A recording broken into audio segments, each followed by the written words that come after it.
fellow gamers, welcome back to Video Game Vibes, the podcast where we talk about, video games. I'm your boy Grog Games. I am here with my sweet Christmas lad, Jax. Jax, say hello.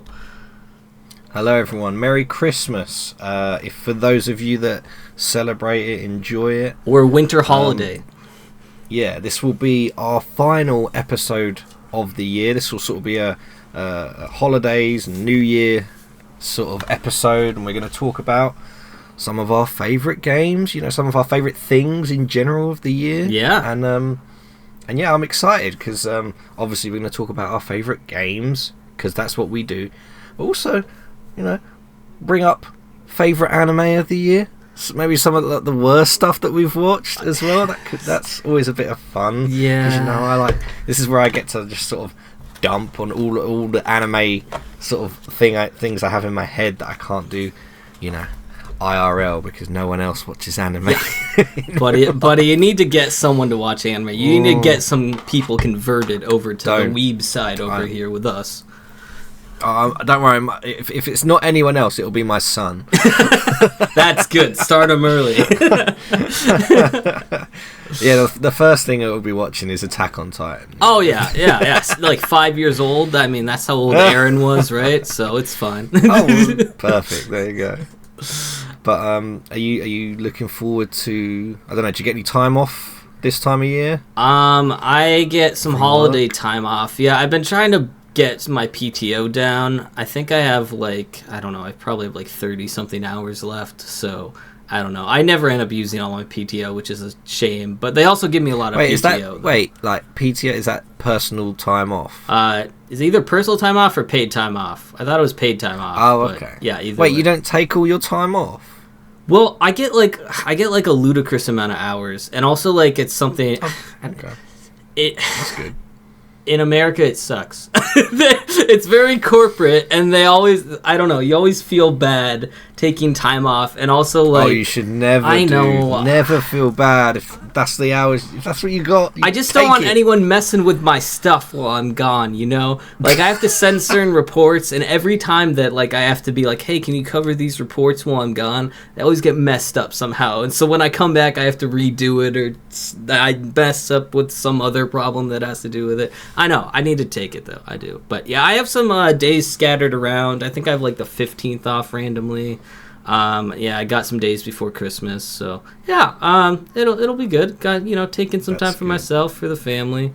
I still need to do Christmas shopping stuff. Have not. Well, we did that for my my in-laws side, but I haven't done it from my side yet. Jax, did you do shopping yet at all? I mean, at this point in time, this is early December, by the way, guys, that we're recording this. I was going to say, it's literally the 3rd of December. But I normally am so good. We would do I would sometimes get stuff as early as late August. But, September time, I would get it all nailed, throw it in the loft until it gets really cold and damp, and then I'll bring it down. But I got it, get it all. I've got to get some stuff stocking fillers for my wife. Okay, yeah. But other than that, we're pretty set. Yeah, we because everyone's sort of tighter with money and stuff nowadays. It's we do Secret Santa rather than buying every couple something, which obviously we buy for the kids. We buy for all the kids.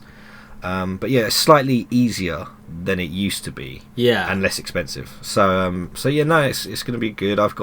I tend to get time off around this year, which is good, and looking forward to obviously spending time with family, playing some games. Hopefully I get some games. I don't know, I mean, I've got a backlog of 80 games. I've actually started to put it together, the backlog, and what I'm going to be playing in 2024 as well. Oh, wow. Hopefully beating in 2024. Yeah, those are games that are sort of they're the open world ones, the big ones that I want to at least make a start on, right, and see how far I get into it. Are we discussing that in a new episode coming up, or can you give us a teaser on what's on the list? Just at least one of the games you're talking about. What, on the backlog? Yeah, on the backlog. Oh my god, there's 80. There is a total of 80. That's a lot. And I wrote all the game lengths. Like all the FNAFs are on there because I still haven't played all of them. You can knock those out in an afternoon if you want to. It's yeah, like 4 I could. hours. Yeah. It's just getting the stones to do it. You know, I need to get That's fair. G'd up to do it. Yeah. But next year I want to finish because I've played quite a lot of Horizon, the original Horizon, and Days Gone. I've got both of them on the PS4. I'd quite like to finish both of them. Those are just a couple, and God of War. Like God of War, feels like I will never end up finishing the game, and I need to because it's not as long as some of the others on the list. The newest one, you mean? The 2018 God of War. Yeah, not the original PS2 one. Okay, just check it. Yeah, the 2018 one, Game of the Year. You know what game you should add to your list for us to play? Yeah. Which will help you get back into the scary stuff. Have you seen all the Lethal Company videos? I've not.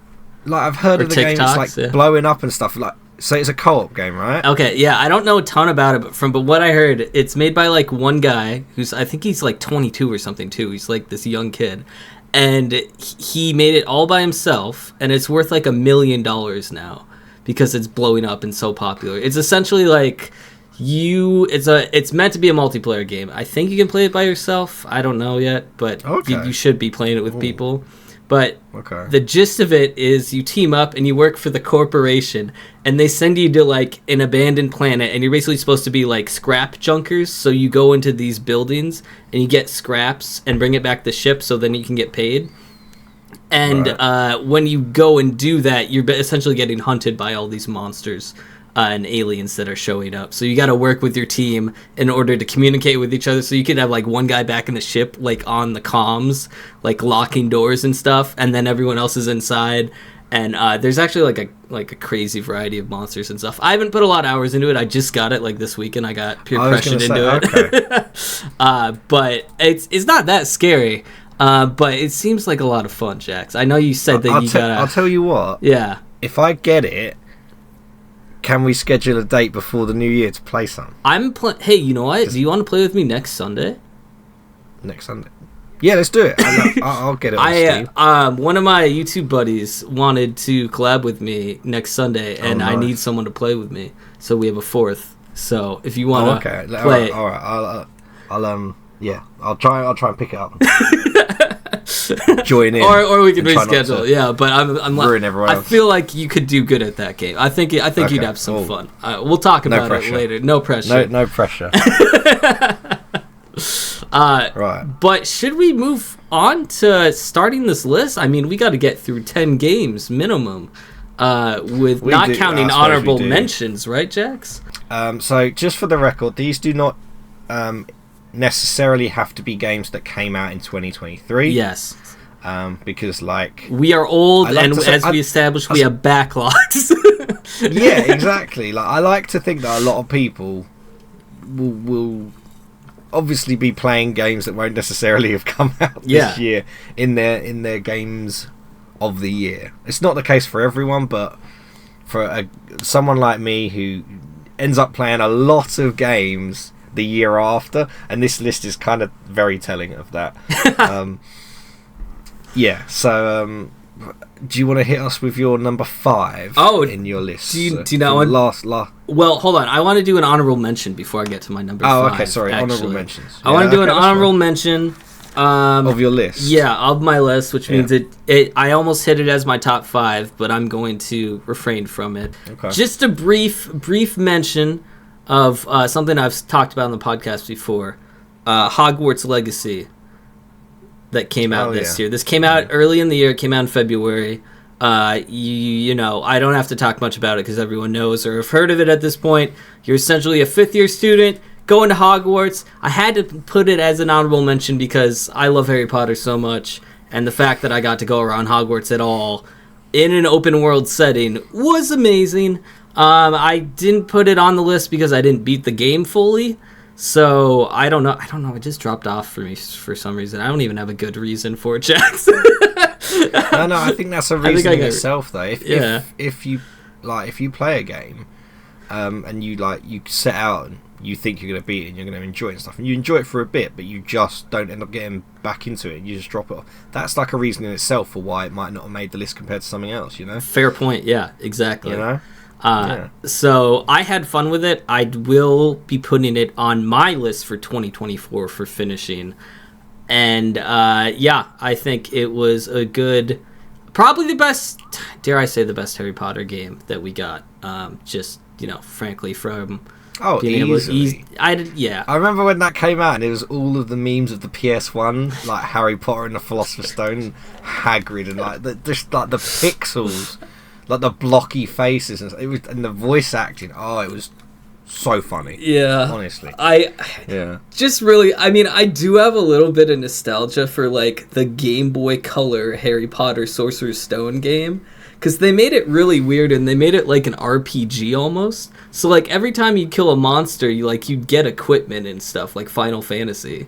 So it was like very strange because and they also didn't tell you what to do. So I went like straight to like the 4th floor corridor where like Fluffy is. There's like really powerful monsters there, and they're like, "Oh, you're dead," and I'm like, "Oh, well, Harry probably shouldn't be here right now." So I do have some nostalgia for that, but yeah, I would say Hogwarts Legacy is probably the best Harry Potter game. Anyway. Easy. Do you want me to go to my number? Actually, I feel like I just talked. Jax, why don't we go back and forth. I know, yeah, we go back and forth. But why don't you start with your number 5? So, my number 5 is Inscription. Yes. Crazy 5? Oh boy, your list has got to be full of bangers. Card game. Yeah. I mean, I can't remember. I think it was either you or it was a few other people who suggested I play it. It might have been you actually who said. I think I was the main force because I think I was a bit skeptical. You were. I pushed you over the edge. Card game, and I was like, I've not really played many of these, and this game literally blew my mind. I won't, for the purposes of this video, I won't at this pod. I won't go into spoiler territory. Yeah, of course not. Everything you expect when you start the game completely goes out the window.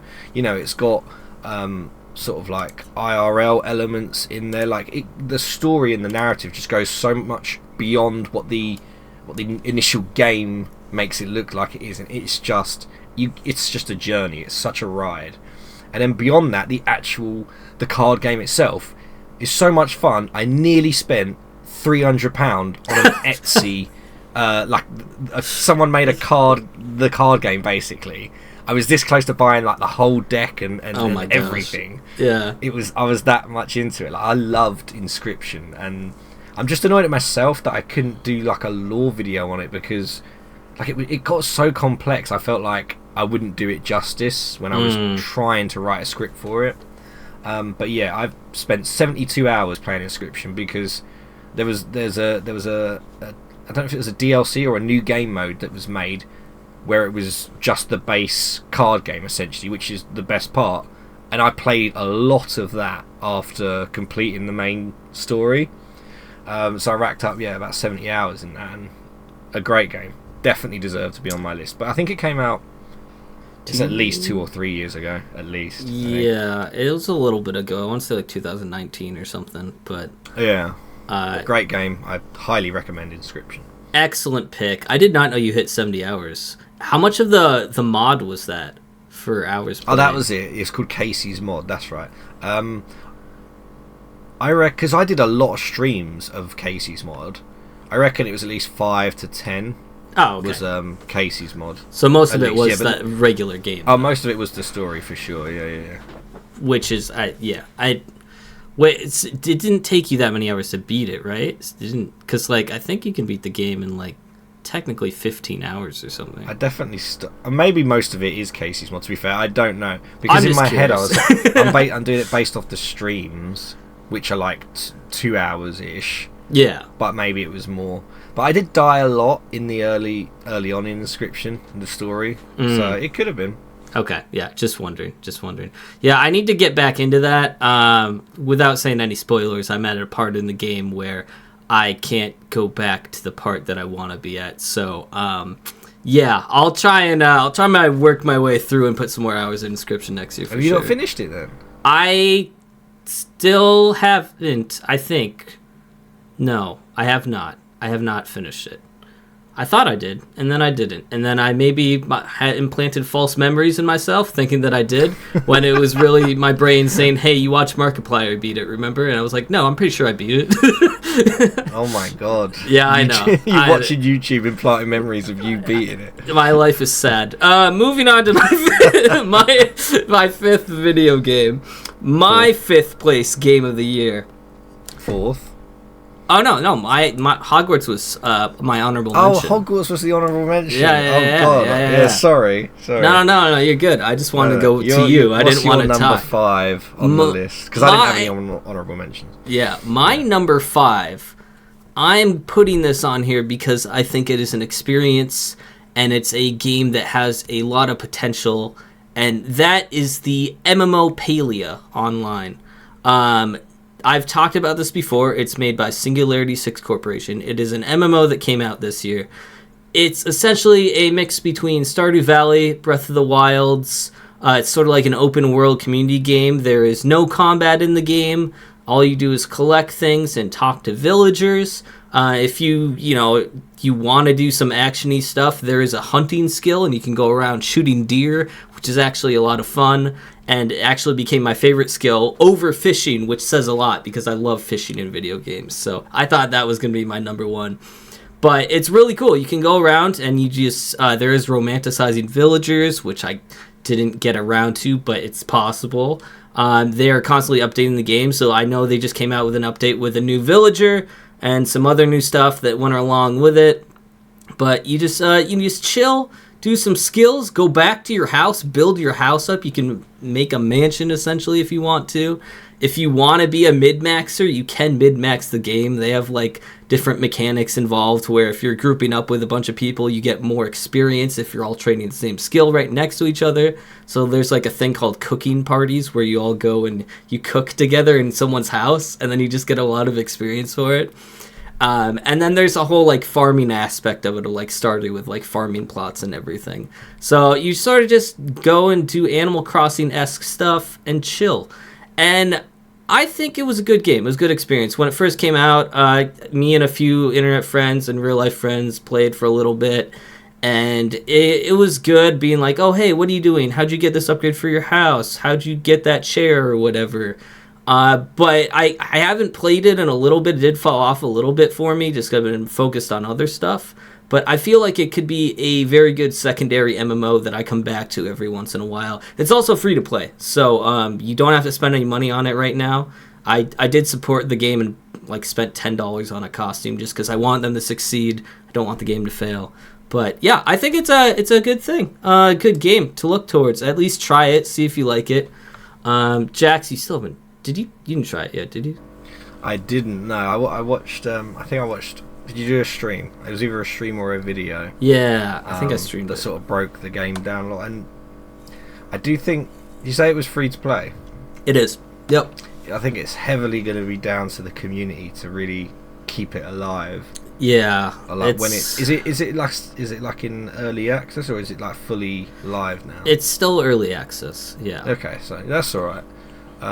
So they'll keep polishing it and stuff, but yeah, I think it's going to heavily rely on the community, but it could be really good, Yeah, I think it has a lot of potential, and it's just one of those comfy games that I think we need to have more staples of MMOs, games online with multiple people, not just your friends where you're creating a lobby, but actual MMOs that are more comfy and more down to earth. That is my number 5, Jax. I think it's a solid number 5. No, it's good. Yeah. What is your number 4 on your list? My number 4 is, and I just finished it a few days ago, and it's Zelda Tears of the Kingdom. You tweeted this, yes. Okay, that makes sense. Yeah. So wait, at 4? At 4? You put it on number 4. Yeah. Interesting. I thought you would have put it higher than that. I mean, me too. Don't get me wrong, right? This game was the second game in terms of number of hours. I put 185 hours into Tears of the Kingdom this year, and I only just beat the story a few days ago. The ending did really leave me with like a, when the credits roll on a game that you've played a lot of, yes, and you're just sort of almost left not like an emptiness, but like, wow, and it just makes you emotional and stuff. Like I definitely had that with Tears of the Kingdom. Like it was great. I don't know if I'm gonna necessarily, because I'm in this sort of mode of wanting to like finish and play other games and stuff like that. I don't know if I'll end up playing any more of Tears of the Kingdom. I might just move on, but the game is fantastic. Like, absolutely deserves to be on the list for Game of the Year. It got a lot of early stick for essentially having the same map, but it had an entire. Basically, so it has the depths underneath, which is basically a mirror image of the land above. So it had all of that. It had essentially a second map underneath, and then it had the Sky Islands. Now, don't get me wrong. The Sky Islands, which was everything that they marketed it all about being in the Sky Islands, and that actually fell flat. I thought the Sky Islands was like one of the weakest parts of the game. Really? Okay. And they never spoke about the depths. They sort of left it as like a surprise for people when they played the game. That's smart. And it might have helped like the views towards the game if they'd have said we've done this whole other section, but they decided to leave it because they we'll let the game do the talking, when people play it and stuff, which I thought it actually was really good because I thought the depths was brilliant. The combat, I've sort of mentioned it in the past in like my own videos and stuff like that, and it's true of the majority of Zelda games, less so the ones where you used like the Wii controllers. But I always thought that the combat, specifically the sword fighting combat, was always very basic. Okay. So now you have your slashes, and you have your spin attack, and you have your jump attack. And obviously they added in Breath of the Wild the flurry rush, which you obviously get in Tears of the Kingdom. And that didn't change in the second game. I say the second game in Tears of the Kingdom either. The second game, yeah. But obviously the biggest change between Breath of the Wild and Tears of the Kingdom is sort of the new abilities and how you can attach anything to anything. You can attach any type of like explosive barrel to a shield, and you can just do lots of different combinations, and obviously you can create different vehicles and all that sort of stuff. And that level of creativity and stuff was just, it was early on I was a bit overwhelmed by it, but as I sort of leveled Link up essentially, I had so much fun with it, and it was just a great time flying around. Obviously I was looking up like certain different designs, and obviously one really popular one was the hover bike, where it was like two fans and just the controller, and you were just going off on that, and that was great. Like that just helped me a lot. So it was also a game that I was never like, I say ashamed, but I was like, I never felt bad for looking up a walkthrough for like a quest. Like that never bothered me at all in this game, and I guess it's because that whole thing of like I have a certain amount of hours, and sometimes the clues in like the side quests and stuff are just a bit like, sometimes I can't be bothered basically. Yeah. And I look it up, and I don't ever feel bad about that in Tears of the Kingdom, funny enough. There was only one thing. There was a couple other things, but one thing that really blew my mind was that I stumbled onto a main quest in the game. I don't know if it was early. It was slightly earlier than what would have happened, or I should have done another quest that would have helped me find this thing. So basically I found this area, and I basically done that main quest. So you did like a speed strat. Essentially you skipped something. Yeah. Essentially out of order, but like it I don't know why it blew my mind so much, but I was just like, this is nuts. I just wanted to go to this area because I hadn't been there before, and then all this happened, and I was just basically left in awe because I just wasn't expecting it. Yeah. And I think it's so nice, and probably the case for a lot of open world games, but like the fact that it was a main quest, I was just kind of a bit more taken aback by it, and yeah, like it's a great game. It looks beautiful. I don't care what people say. Like the Switch is 720p. Like it looked good. Tears of the Kingdom looks good. I don't care what people say, man. It doesn't have to look like The Last of Us Part 2 remastered, you know? It doesn't. It doesn't have to be in 4K. No. It looks good, man. And yeah, cheers to Tears of the Kingdom, because it was a phenomenal game. Like, I absolutely loved it. But yes, as I said, it probably maybe could go through third, but I'm going to leave it at 4. Okay. Interesting. Well, I'm excited to see what else is on your list. If that's at number 4. 180. Okay. So I feel like people are going to shame me for not having this many hours. Your number 4 game, you have 185 hours, you said? I have less on 2 of the others of the ones that are coming up. Okay. So if that makes you feel any better. I just want everyone to know that I work very hard at my regular job and my YouTube. So this is why handheld consoles are so good. This is why a Switch and the Steam Deck that I bought this year have been so good. Yeah. I agree. That's really good. I'm glad you could put hours that way. My next game, I have played a total of 2.7 hours, but it is my number 4. I am putting it as this game. I had to include, because I did play a few Backrooms games this year, but this one was my favorite. This is Animoyopolis, Chapter 1 to be specific. It is by Andrew Quist. It is a Backrooms game with psychological horror elements. I really enjoyed it. It was definitely, there was some puzzles involved.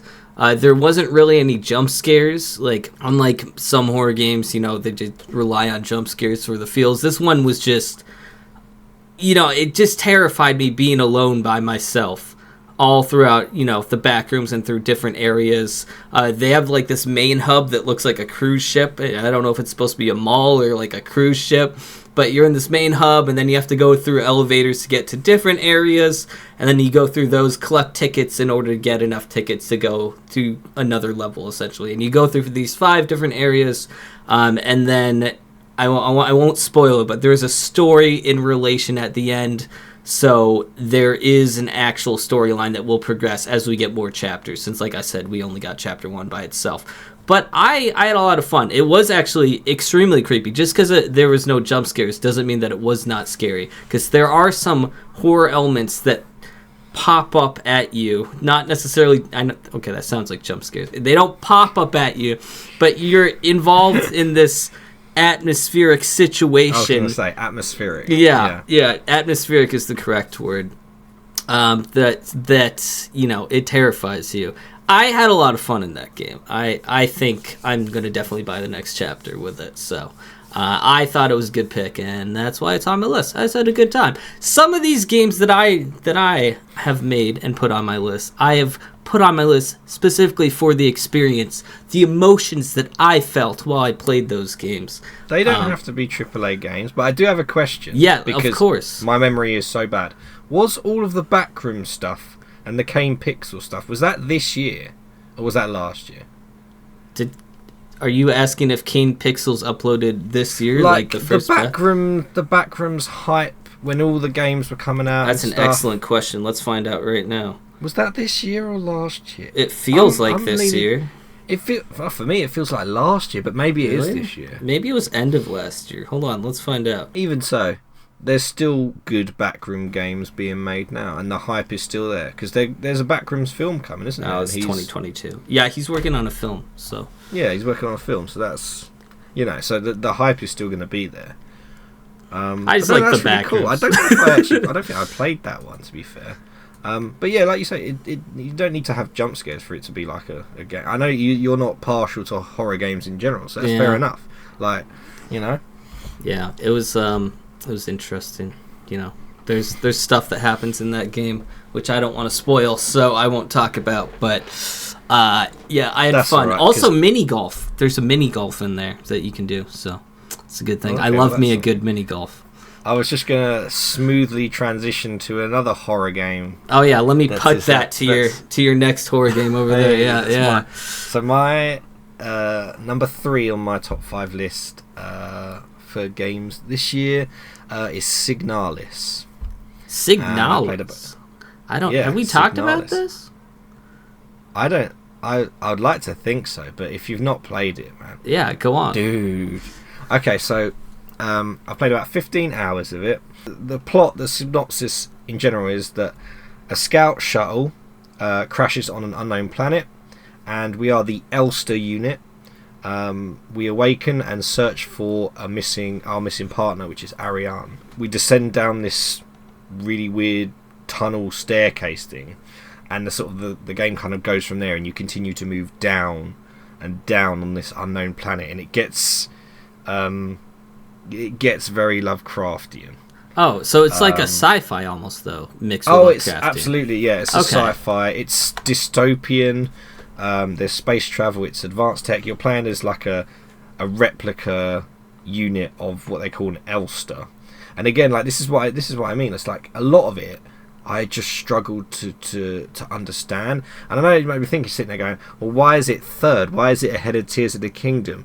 It's because it was a bit of an enigma. Like I was enthralled by I loved the gameplay. I loved the stealth elements.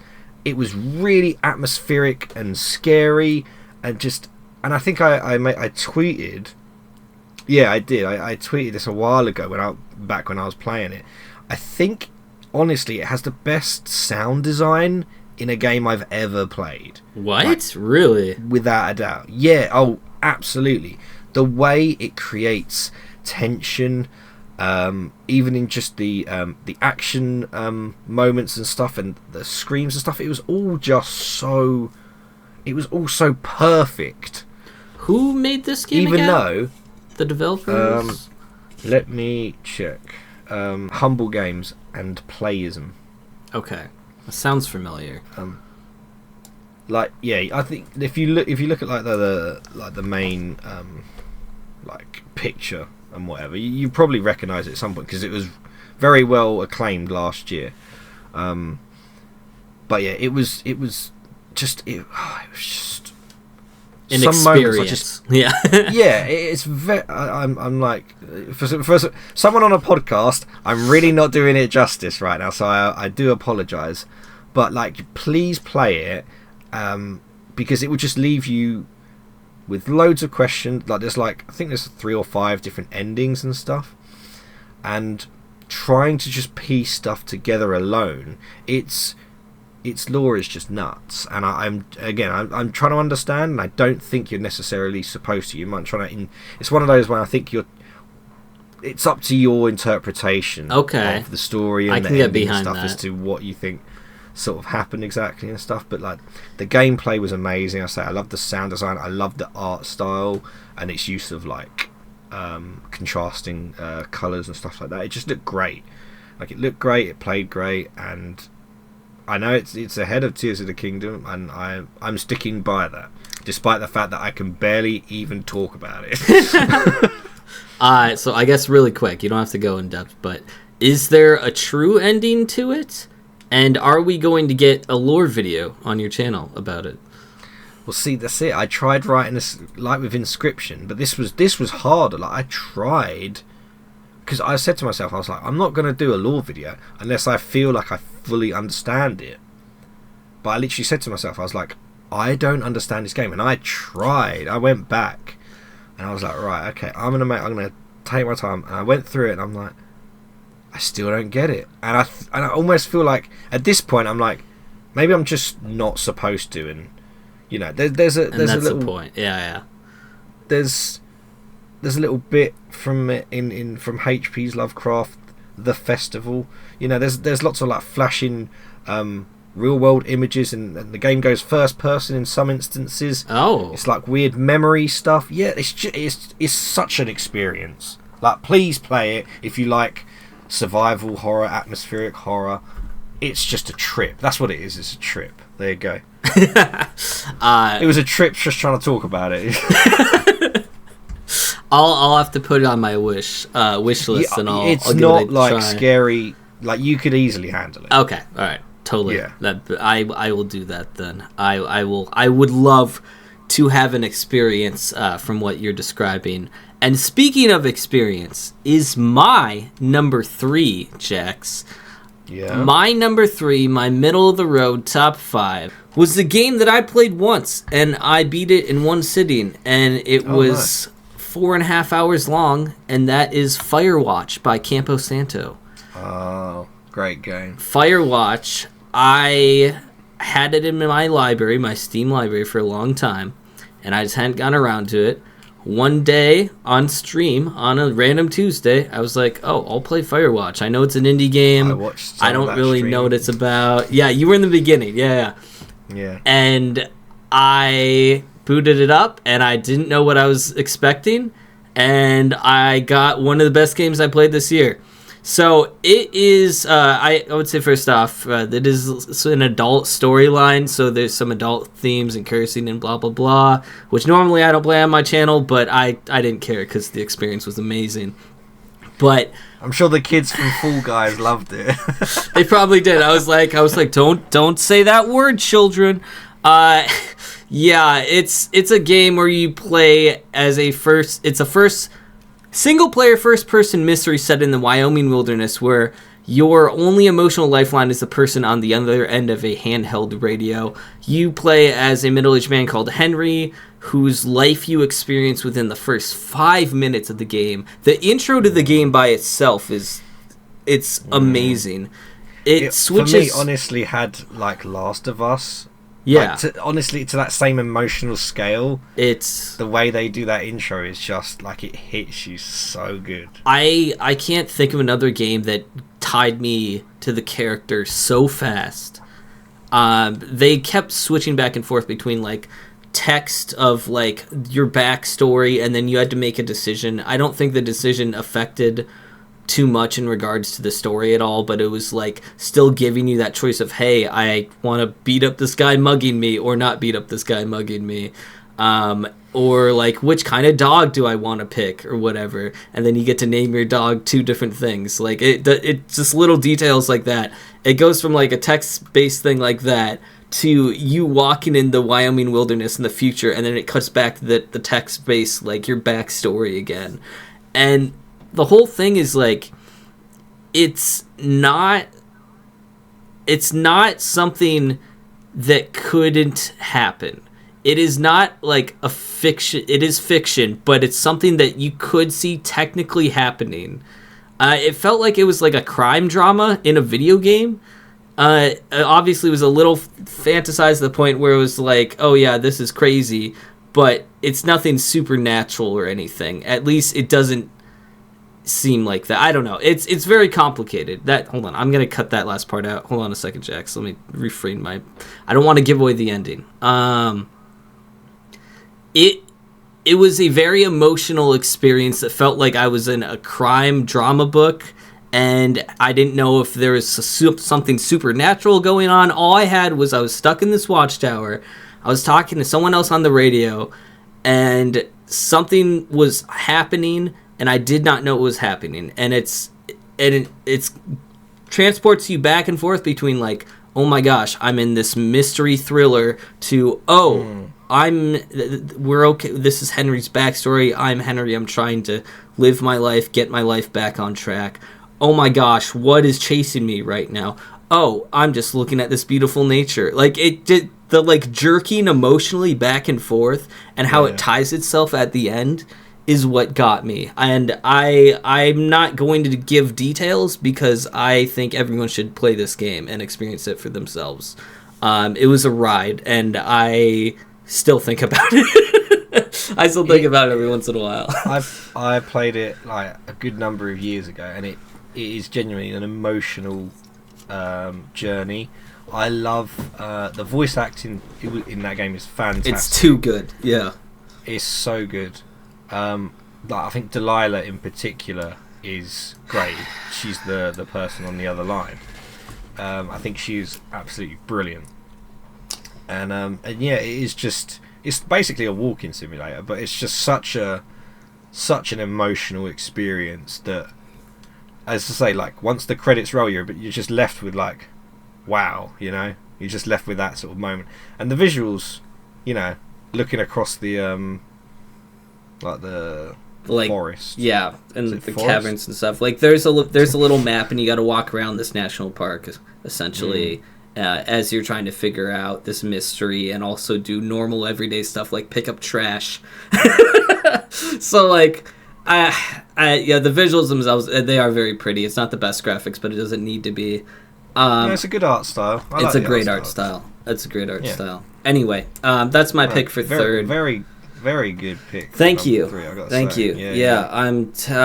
I feel heavy emotionally just talking about it. So, Jax, why don't you go on with your number? Are we at 2? We're at 2 for you. Number 2, our penultimate, our one that just missed out on number 1. Oh. I played a total of 50 hours of this, including its DLC. Okay. And that is, of course, the amazing Resident Evil 4 remake. Now, that tracks. I have talked long on probably other episodes of the pod about this, so I'm not going to get too into it, and especially on my channel where I've done reviews and lore videos and stuff, but it is a fantastic remake. It is definitely on the same level as that of the Resident Evil 2 remake, which was amazing. The freaking gameplay, how they sort of shone light on other characters, like every character who maybe didn't get quite the moments that they had in the original. As great as the original was, it was a phenomenal game in itself, but everyone got their moment in, if not in the main game, then in the DLC as well. Leon was his usual great self. The thing is, this probably would have been third, or maybe even fourth, because 2, 3, and 4, like Resident Evil 4, Signalis, and Tears of the Kingdom, very, very close. Okay. What made Resident Evil 4 remake like eclipse them two was the DLC, was the Separate Ways DLC with Ada. Like that DLC that was £10 that I could not have asked. Like there was no way I would have expected the level of content I got for that DLC for £10. It was so good. The gameplay was just more of the same, but like it was done with a twist. You had this cool little freaking hook shot. You could hook away shields and then like go in for like the high heel to the face. It was so much fun. Like the game was so much fun, but it had the darker tone and stuff that I always used to think the original Resident Evil 4 lacked. Like I was very much the guy that was like, the original Resident Evil 4 was an amazing game, but I just didn't think it was an amazing Resident Evil game. I thought it leaned heavy on the action and took away a lot of the horror elements, and it wasn't as dark of a tone as I thought it should have been, despite it being funny and stuff like that at times. The tone in the remake was shifted to that level that I really liked. Oh, good. Okay. Yeah, that sounds way better. I think it was in some parts, and in other parts not so. But the DLC, what was great about the DLC is that in the main game there were there was a few locations that I was like, oh, I'm surprised they left that out and stuff like that.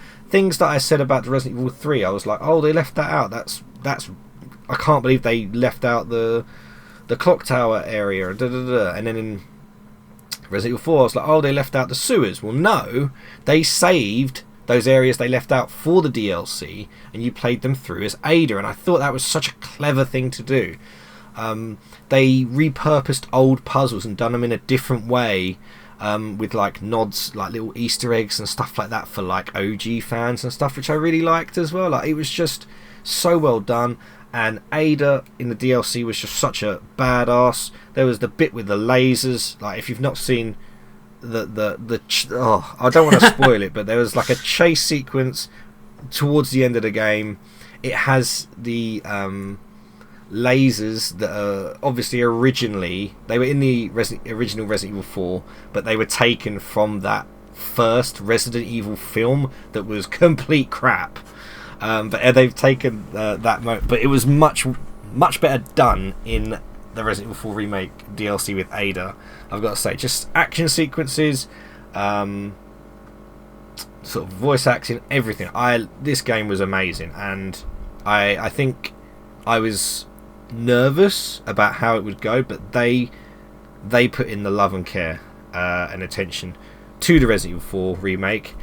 And we just had some news, just very quickly, that Capcom have basically just said expect more Resident Evil remakes. Okay. So they're definitely going to be hitting Code Veronica and 5 and 6, I'm sure. So I'm looking forward to playing more of them and talking about them.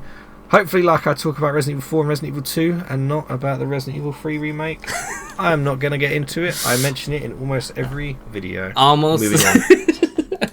Yeah. Hopefully, I mean, we'll definitely get some more Resident Evil news from you next year for sure in regards to possible, remakes coming up or if they release a remake. Fingers crossed. Moving on to my number 2, Jax. This is a game that I had in my library for a little bit, hadn't really played for a while, started playing it this year, and it's easily become one of my staples for what I just put, an hour or two into when I have some time. And that is the action roguelike Risk of Rain 2 by Hapu Games. Risk of Rain 2, why, what's the face? Like Dead Cells.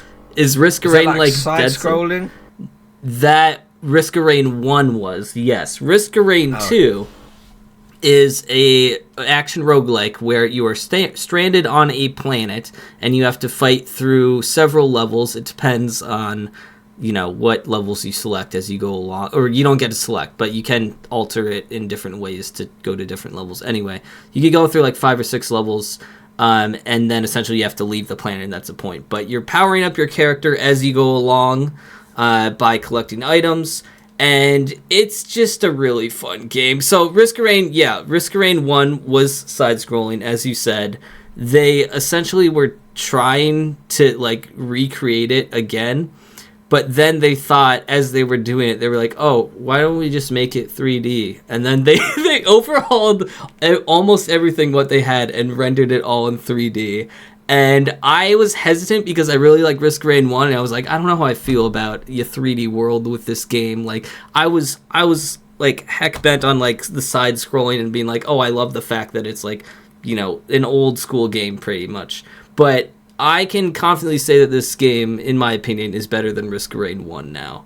It's just a lot of fun. You can make your character, for all you mid-maxers, in certain ways that like you can build your character however you want. Like, you can start with your character, and then they have like certain things where like the item drops are random per boss or per like item that you pick up throughout the map, but there are certain things you can do to change your build. So like, for example, there's like the scanner item on the map where any item that you picked up, it costs 1, and it takes one of the items you already selected and changes it to the item on the scanner. But you can keep printing that one item. So for example, if the scanner has like an item that increases your attack speed by like a certain amount, you could stack that up 6 times, so then you just have like a crazy attack speed for your build. So there's a lot of like stuff you can do like that to do certain play the game in certain ways that you want, or make your character the certain way that you want, which is sort of fun.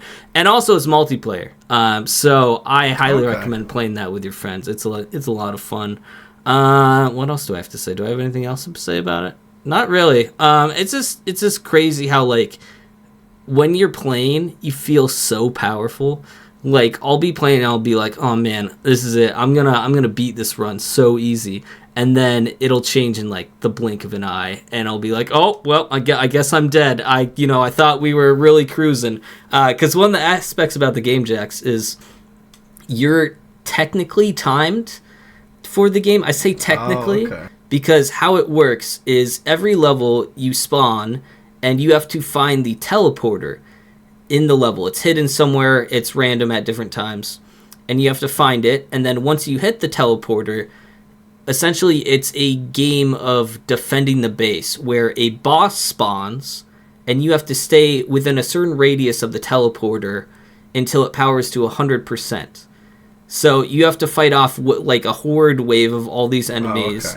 You can leave, but it just won't power up the teleporter unless you're in a certain radius of it. But you essentially have to horde wave it and fight it all off, and then you can proceed to the next level. But that's kind of cool. Yeah, it is really cool. It's really awesome. And I highly recommend. They are harsh. They are harsh. They're quite harsh, but it's so much fun.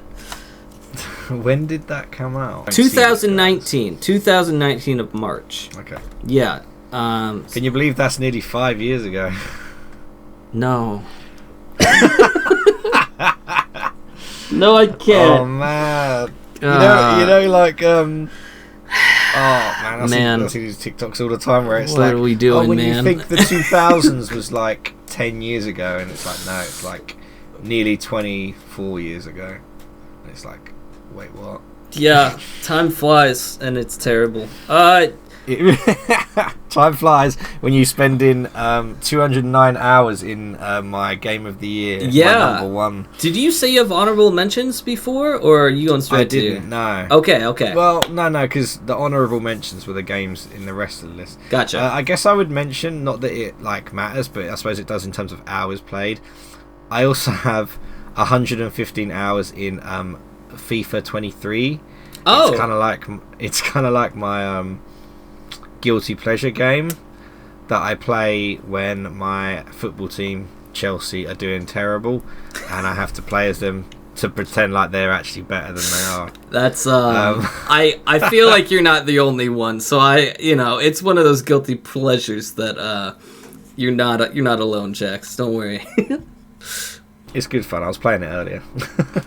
But like, I refuse to give EA any more of my money, so it'll stay. I won't be getting any EAFC game or anything, so I'll settle for playing FIFA 23 when I'm in like 10 years time.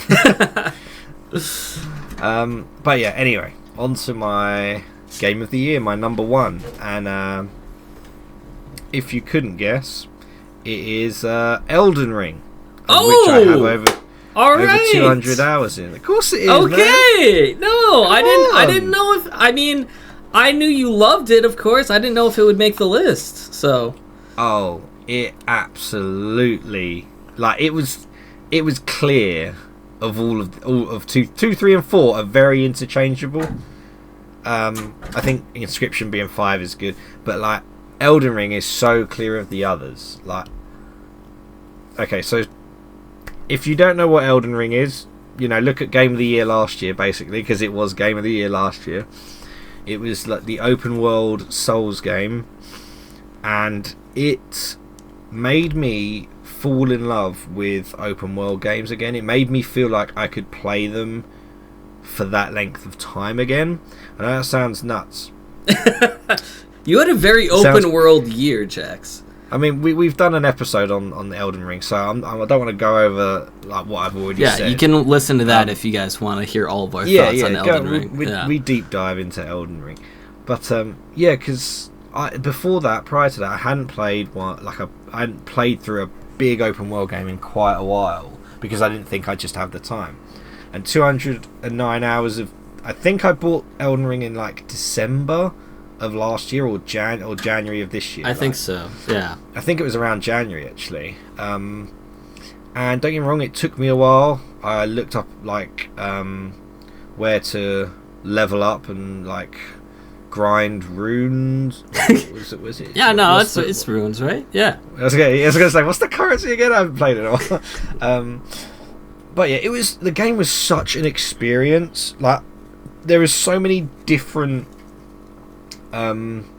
parts of the game in which I went on like its own little journey within the whole game. That's a journey.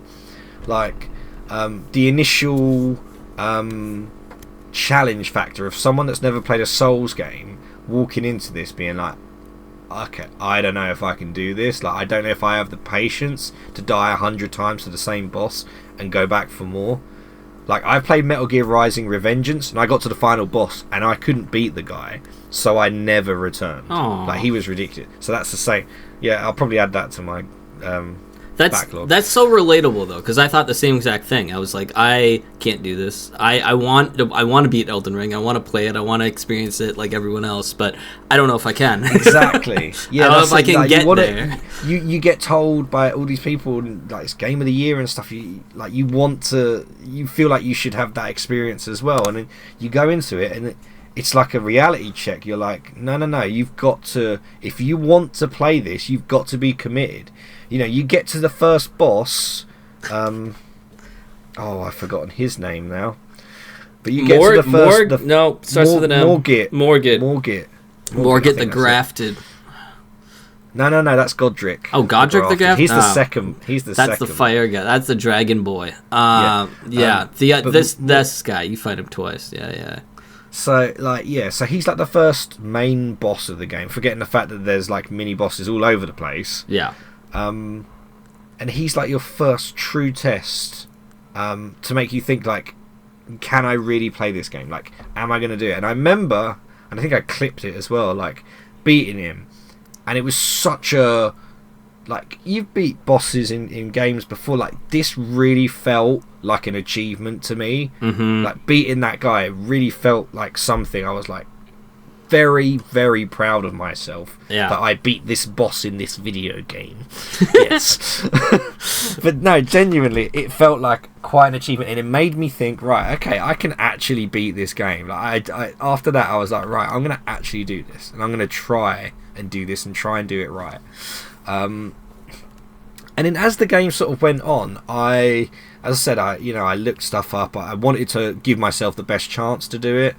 I made an active attempt to just wander around into different places and just see if I was at a level where I could handle that situation. A lot of the times that was not the case. But it felt like fun to explore and decide that for yourself and be like, okay, maybe I need a couple more levels, or it's okay. Maybe I'd rather go to this other area of the map, which I know I haven't been to yet. It never felt like it was so hard that I want to just quit. It felt like, oh, there's something else I can do instead.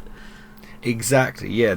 That's really it. Like, I never felt like I was gonna stop playing. Like, I never felt defeated, even like just fighting like some of the soldiers. Like, if there was like the soldier captain or whatever that was tougher than all the others, and I would die like 6 times to him, I was like, I remember it, I was just like, no, I'm gonna find a way to beat you. And then I did, and again it just felt like such an achievement.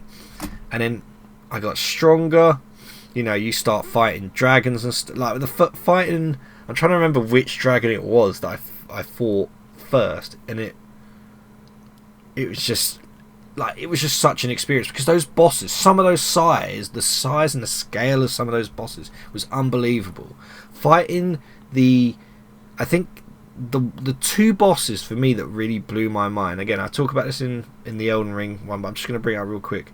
Was Placidusax, the secret boss in the Crumbling Farum Azula, which was my favourite locale in, could be any game, but it was just like it looked so amazing. It looked so cool. But Placidusax, the 3-headed dragon, like lightning dragon, that thing was unbelievable to fight. Like, I'd done it pretty quickly, like in a few deaths obviously, but it didn't take as long as I was expecting, because I think I was pretty OP at that point. Mm-hmm. Like, I grinded a lot.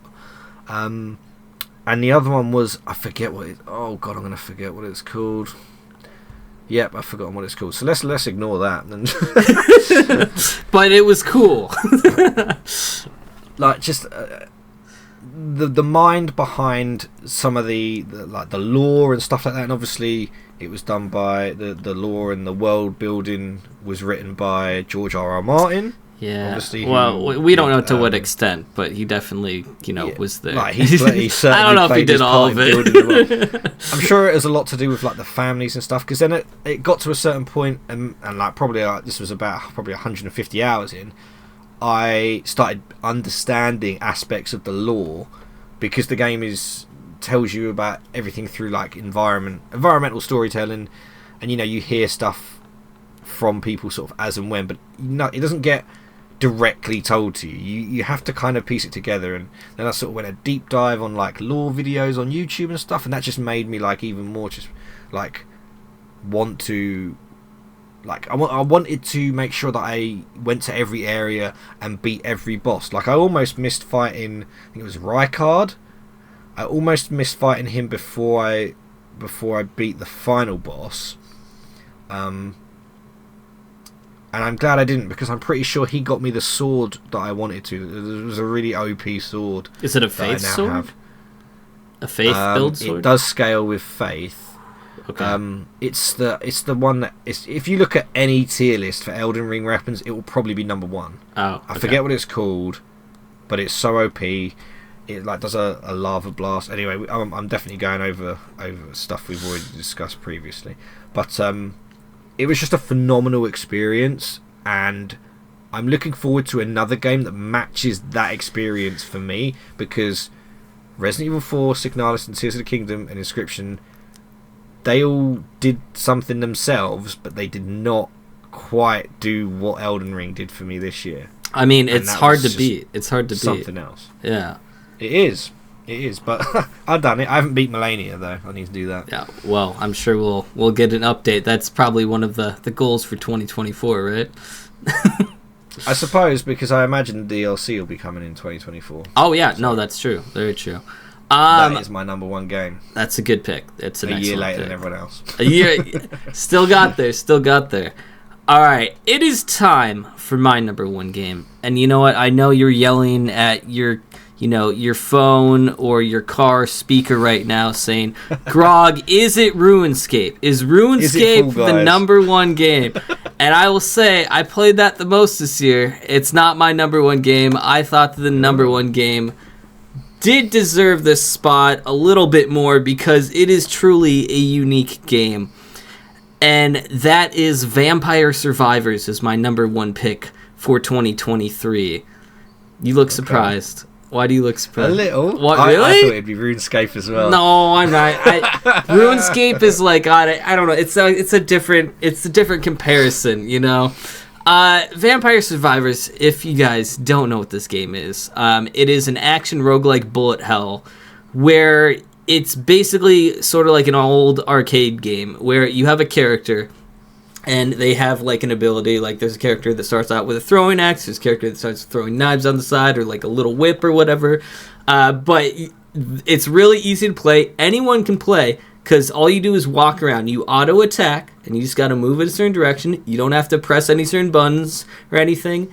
That's to say that there is a skill ceiling. Like, there is skill to the game. You do have to figure out what you're doing, because you are building your character as it goes along, because it is a roguelike. But the initial play, getting into the game right away, I think anyone can play it, which is fantastic. It is super addicting. I think I've talked about it a little bit on prior episodes. It's essentially like an old arcade game mixed in with loot boxes of new games, because every time you beat like a big bad monster, like a monster that's bigger than everyone else, it drops a treasure chest, and then that treasure chest is like can have an ability which is out of any of the abilities that you possibly unlocked. And then there's also certain ways to change that ability or pick what you want to. So like there's stuff that you can do, like okay, here's your list of 3 abilities that you could get. You can pick one of those 3. Oh, I don't want that one. I can banish that one so it doesn't come up again for the rest of my run. Or like, oh, I can re-roll all 3 of those. And then there's also like luck you can get, so you can have 4 choices instead. And sometimes when you get like a treasure chest to upgrade your items, it like upgrades, 3 items at once or 5 items at once. So that's not just one at a time. It depends upon your luck as well. And it's just a lot of fun. It's a game that also doesn't take itself too seriously. There's a lot of different characters. You can be a dog that has like petals that come up off the ground. I haven't unlocked them, but I know you can get a Christmas tree that's the character, which is hilarious. So it's just a game that has a lot of fun experiences in it, and it's one of my go-to games that I play every once in a while. Just, if I'm bored, I'm like, oh, I'll do a quick run, because if you're doing a regular run, it takes 30 minutes if you survive all the way that far, so at 30 minutes max. You can also set it to hyper mode if you don't have enough time, so like it could take 15 minutes for a run if you don't want to, you only have a little bit of time before you have to go to bed or something like that. And yeah, it's a great game. It's $5. So you should buy it. I was just gonna say it's one of. If it's your what? If it's your number 1. Yeah. Sorry to interrupt. Yeah. How many hours you got in it? How many hours? I have 47 hours in it. So it's high for me for hours played. It's not quite the level that some people have obviously played, Jax, but I think that it absolutely deserves it because it's a great game. It's won BAFTA awards. It won the Golden Joystick Award for Breakthrough Game of the Year. Wait, when did it come out again? Did you already say that? I didn't. I thought it was 2019, maybe. I got to double check. 2019 was your year, man. What were you doing in 2019? I was, trying to live and survive in lockdown. Early access period in 2021, but it really didn't come out until 2022. So I'm not that late. Last year, like Elden Ring. Yeah. No, it was last year that it became really popular, and this year that it became really popular as well. So I think it's like slowly gone up. But they're still doing updates to the game. It came out with multiplayer this year too, which is really fun. That's cool. So I think it's just worth a try. And you know what? You don't have to have 1 billion hours for it to be your favorite game of the year. I think I don't want to feel like I'm like showing you up because I have X amount of hours in these games. I can check how many hours I have in RuneScape. There's no need. There's no need. Like the amount of hours doesn't you can finish. You can finish FNAF 2 in like an hour or so, and that can be a game of the year if it hit you that much. You know what I'm saying? I feel like it doesn't matter, but two sides of a coin. It depends on your perspective. So that's my perspective. I look for emotional experience. Well. I got nostalgia from the game and something new from it, so I really enjoyed it a lot. I just can't. I don't find a super level of enjoyment from bullet hell games. I don't either. Know what it is, but that's why I hadn't played it until this year. Because I've played them before, and I'm just a bit like they kind of all feel very samey, you know. I can assure you, this one is not. I believe you. I imagine it wouldn't be your number one otherwise. Yeah. But there we go, guys. 2 games from 2022 getting our games of the year. Oh, yeah. Yep. Wait, I'm just curious. Was any one in your list, did it come out this year? Palia did. Palia. Yeah. Animoyopolis did as well. Oh, okay. Yeah, there you go. Yeah. That's 2 cool. of mine did. So. Okay. Wicked. We will have a couple of things to wrap up. We'll talk about our New Year's resolutions in a bit, but we've got to do it because I've got to do it. Let's just quickly talk about anime. What has been some of your favourite anime this year, dude? I think this year, well, not including One Piece because that was really special to me this year. Big things happening. Then you can say One Piece. Okay, One Piece. You can say. I was gonna say that's fair enough. That probably just One Piece. We're hitting Endgame in One Piece. It doesn't have to have come out this year. You could have just watched it this year. Yeah. I'm really enjoying Shangri-La Frontier. I talked about that like a couple episodes ago. The first. Did you? 2 episodes. Did you like it? I don't know. What are you talking about? Why? What do you mean? It just kind of. I was watching, and I was like, it's too cringe. I don't know. Bro, this is gamer culture at its peak. What are you talking about? I don't know. It hasn't caught me yet, I guess. I mean, I liked it when he kicked that girl in the face. That was just really That was funny. My favorite part. And if you decided to start listening to the podcast for some reason at that specific point, it's not out of context. It was in a game. He kicked the girl in the face. It was very well animated as well, I thought, actually. Yeah. That was like the first 5 seconds. It sets the tone. I don't know. I will try again. Okay. But I will try again, yeah. Not JJK? Jujutsu Kaisen?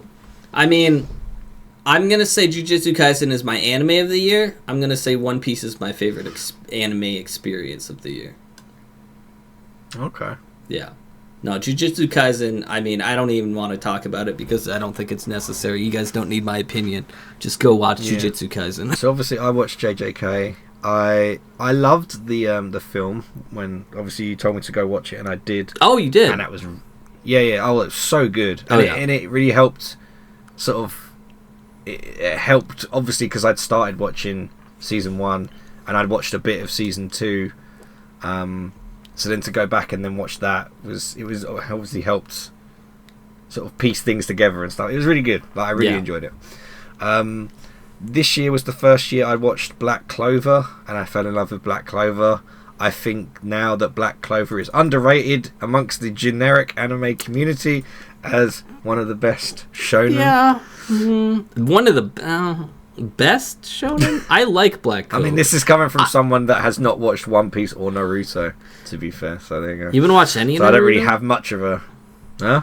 Oh, okay. Okay. I'm a Black Clover defender, so I'm on your side for this. You know, I just think some stuff is a little bit higher than Black Clover, that's all. That's probably fair. Yeah. Obviously, as I say, I haven't watched One Piece because for some reason Crunchyroll only have the sub. They don't have the dub. And Crunchyroll doesn't? Are you sure? Yes. Like this, I'm so annoyed with Crunchyroll. I think I might unsubscribe again. I keep going back and forth. They don't have the dub for Dragon Ball Super. Like, why don't they have the dub for I wanted to watch Haiku. Yeah. And the only dubs they have, I think, were Portuguese and something else. They don't have the English dub. Huh. What are they doing? What am I paying for?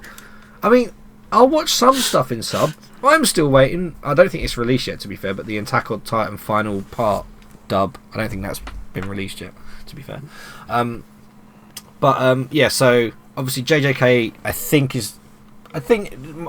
terms of the anime that came out this year, that's my number one. Black Clover, I love that so much.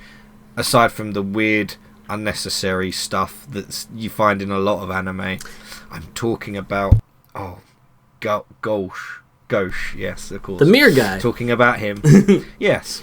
But also Aoashi, I think that's how you say it.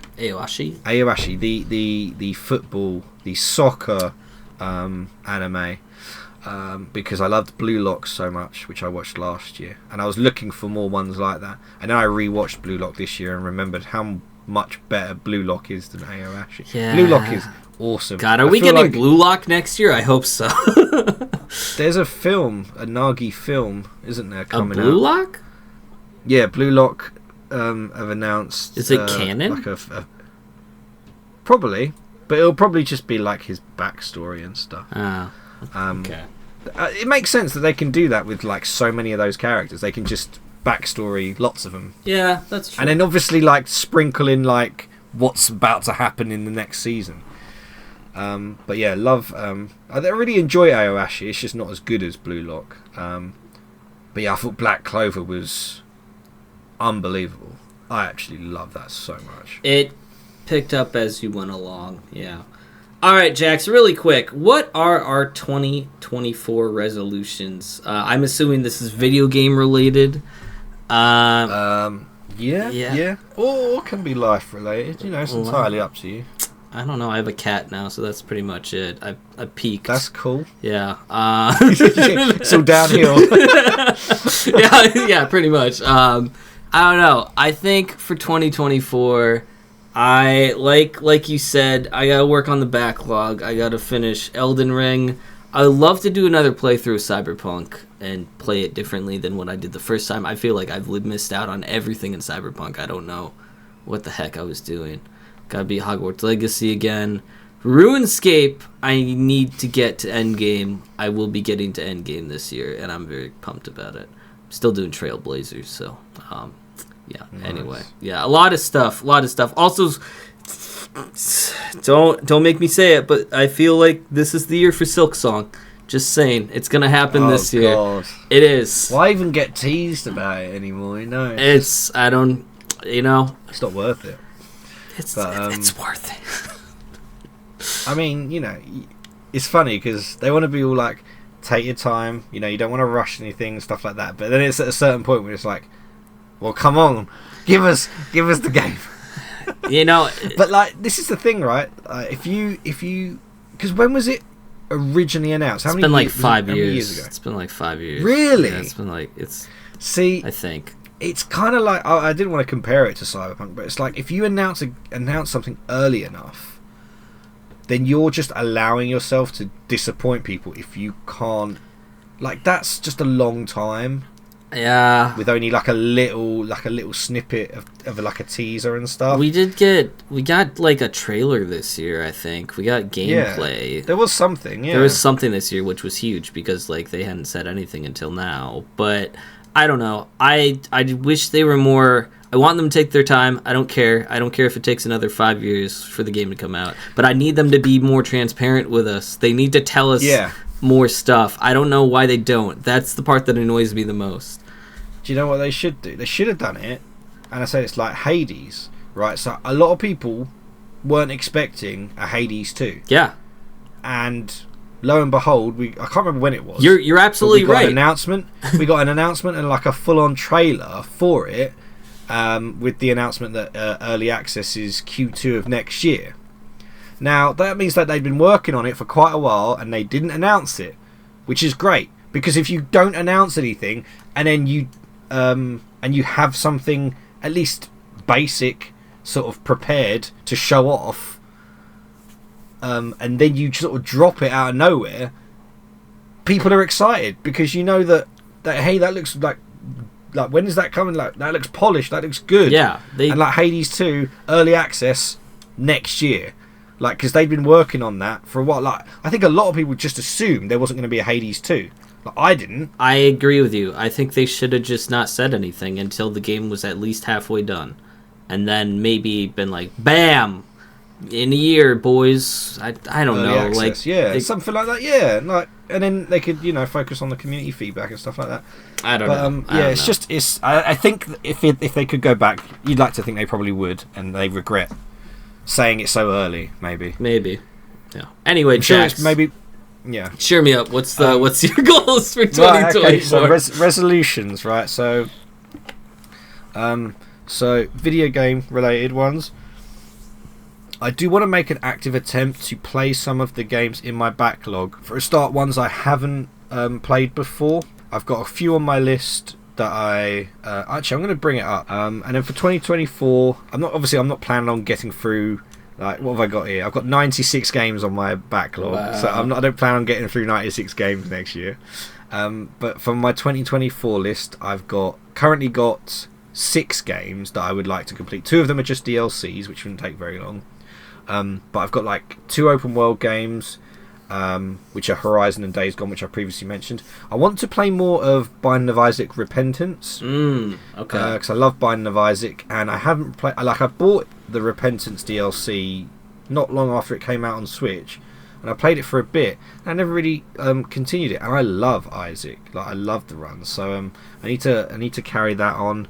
But yeah, some of the games I've got in my backlog are great. Like, I want to play Bayonetta. I've got it. I've never played it. I've got Corpse Party. I haven't played an RPG maker. Well, I've playing Little Goody Two Shoes, but prior to that, I haven't really played much of an RPG maker game. So I want to play that. I want to play Cult of the Lamb. I want to play the Cyberpunk. Did you hear about Liberty. the update with Cult of the Lamb, by the way? Oh, I did see the tweet. What is it? How many likes, and then they'll add sex to the game? They're making it's real now. They're making a sex update. Oh, that's hilarious. And they did an interview with Polygon where like Polygon is like, is the rating of the game gonna change? And they're like, no, we're basically gonna make it like, I don't know if you've seen that on like Sims where like it's like they don't show it. It's gonna be like that, and it just blurs it out. Yeah. I get you. Yeah, it's so funny. That's brilliant. So I've got tons of games on here, and I'm not gonna make a proper active attempt to complete it, but there's just basically this has allowed me to get the games that I want to play out of my head, and I can look at them on a screen and go, oh yeah, no, I'll get that, I want to play that. And I'm going to try and map out month to month some games that I can hopefully get through. Yeah. So that's in terms of games, good. It's basically that. I want to play more of my Steam Deck. I've had it, and I've added some emulation and stuff to it. So I've got some old games on there that I like playing. So I want to play more stuff on the Steam Deck. In terms of sort of proper New Year's resolutions, I want to read more. I'm pretty bad for looking at my phone, and I'm actually pretty bad for looking at my phone when my son's sort of in the room or he's playing or something, and I really hate that. So I've made an active attempt like, over the last couple of months. Like I've got the Asterisk War light novel that I never finished. So I brought 2 volumes of that downstairs that if I was going to look at my phone, instead of that I'm going to be reading some of it if I'm not playing with him or whatever. I'll have the book open because I want him to obviously want to read and stuff like that, and he's pretty good. He likes grabbing books and stuff, and we always have stories and that, but I want him to actively enjoy literature and reading and stuff like that, and going to the library and all that sort of stuff. And for me, someone who I used to really enjoy reading for a while, and I haven't read like a proper book in a while, so at least I'm reading because only because I've got these light novels for Asterisk War, because it's like my favourite anime that they only made 1 season for, and I wanted to know what happened. So that's why I bought the light novel. Yeah, that makes sense. Obviously find out what happened. So I want to read more. So I know you said you try and read like 1 book a month. I messed up, dude. So I did that last year. I read like 13 books last year, and that's really good. I know. Like I was really proud of myself for it. And this year I wanted to do the same thing, and I ended up only reading like 4 books. So I don't know. I really fell off. Though, like for me, I'm pretty sure the last 5 years I read. No, I don't think I read a full book at all. The last 5 years, easy. Yeah, it's hard to get back really into. I mean, we're like busy, and like for the longest time throughout college and everything, it was like, oh, reading isn't fun anymore. So that's what I had to go through. But I don't know. Yeah, you just got to get back on it. I'm doing it for me. Yeah, do it for you. My son. Do it for your son. Well, yeah, I also need to I started like a list of like, I wanted to write down all of my stuff that I accomplished in 2023. So like, oh, that's cool. By that I mean like, what TV shows did I watch? What video games did I play? And what books did I read? Just so like at the end of the year I could look back and remember what I did this year for entertainment. That's a good like self-affirmation thing as well, to make like, so you can, because like a lot of like sort of our generation and stuff are pretty down on ourselves if there's not like something you think that's necessarily significant that you've accomplished, but doing that, just like recording it down, I think is really good. And you can I really like that. I need to do that. And it doesn't even have to be an accomplishment thing. It can just be like, oh, like for example, I don't know, that the Netflix show Beef, like it was like a crazy experience watching it. And just writing it down and being like, and then you're like, oh yeah, that was this year. Oh, that was crazy. Like that was a good time that I had watching and experiencing that. Just like knowing everything that you did in the year. Because like, I don't know, just nowadays, audience, time blurs a little bit. So it's so dark. Oh my god, that is the truest thing I've ever heard. Yeah. Like, I totally get that. It's so difficult to tell, especially for stuff in January and February. Like, was that just last year, or was that even like 2 years ago? I totally get what you mean. Yeah, I need to have a think of what stuff I've watched, and I did my Spotify Wrapped, and that was pretty pathetic because it was basically the one playlist I have constantly anyway. That's like half TikTok songs and half anime songs. Not the TikTok songs. Yeah. There's a Taylor Swift in there as well, and that's about. And like, I just listen to podcasts mainly. So. Yeah, I got busy and like I just stopped writing down everything too, which is bad. But maybe that's a good point for next year. I'll write down TV shows, video games, books, and also new music, and I'll try and look into like looking at new bands or different bands. Because I feel like I want to broaden my music stuff too. Because my Spotify Wrapped was also, I don't know, not super great, but it was like the same artist that I normally had, so I don't know, not a lot of change. But also a tip as well is after you've beaten a game, you should absolutely write some notes down about how you felt about it. Yeah. Because like even if you don't plan to like do a video on it or whatever, it's just really good to remember, like, because often I'll forget what I want to say, and I beat like a number of games this month. Like I beat Devil May Cry 5, which I was really glad that I beat. I finally because I'd started that a while ago, and then I stopped playing it because I didn't like one of the characters' fight styles. Like playing as V, I couldn't, and then I stopped playing the game. And I got through his bit, got to play as Dante, who's freaking awesome. This is some of the best action RPG gameplay.